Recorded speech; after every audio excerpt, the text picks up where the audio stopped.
ये कहानी है एक 8 साल के बच्चे की। कहने को तो उसकी उम्र 8 साल थी, लेकिन उसने इस 8 साल की उम्र में 3-3 कत्ल कर दिए थे।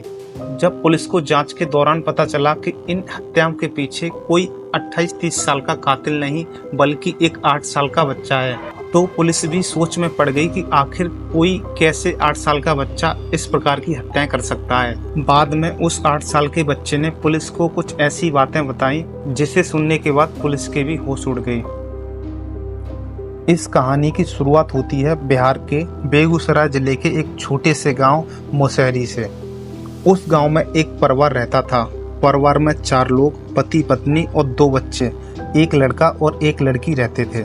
लड़के का नाम अमरजीत सदा होता है, जिसकी उम्र 8 साल थी। अमरजीत का परिवार आर्थिक रूप से कमजोर था और वह एक मजदूर वर्ग से आता था। कुछ समय तक उसका परिवार सामान्य रूप से चल रहा होता है, जब तक कि उसके द्वारा किए गए अपराधों की खबर गांव वालों के सामने नहीं आती। उसके माता पिता और गांव के लोग उसे एक सामान्य बच्चा मानते थे, लेकिन कोई भी नहीं जानता था कि उसके अंदर क्या चल रहा था। मात्र 8 साल की उम्र में अमरजीत अपनी छोटी बहन, जिसकी उम्र मात्र 6 माह होती है, उसकी हत्या कर देता है। उस समय गांव में किसी को इस बात का पता न चला, क्योंकि अमरजीत के माता पिता ने इस बात सभी से छुपा लिया। उनका मानना था कि यह एक पारिवारिक मामला है और उन्होंने इसे पुलिस के पास जाने के बजाय छुपा लिया।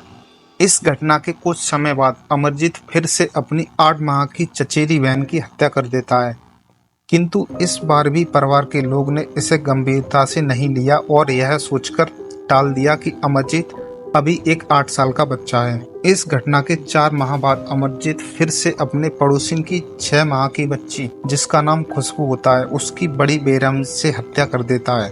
पर इस बार खुशबू की मां ने अपनी बच्ची की काफी खोजबीन की। तब बाद में बच्ची का शव गांव के बाहर खेत में मिला, जहां उसे बड़ी बेरहमी से मार दिया गया था। जब ये मामला पुलिस के पास पहुंचा तो पुलिस ने इस मामले की जांच शुरू कर दी, पर शुरुआत में पुलिस को भी कुछ हाथ न लगा। किंतु जांच के समय पता चला कि ऐसी ही घटनाएं गांव में पहले भी हो चुकी हैं, पर मामला थाने में कभी दर्ज नहीं हुआ। यह सुनकर पुलिस को थोड़ा सा अजीब लगा। तब पुलिस ने अमरजीत के घर जाकर पूछताछ की। शुरुआत में तो अमरजीत के पिता ने आनाकानी की, किंतु बाद में सब सच सामने आ गया।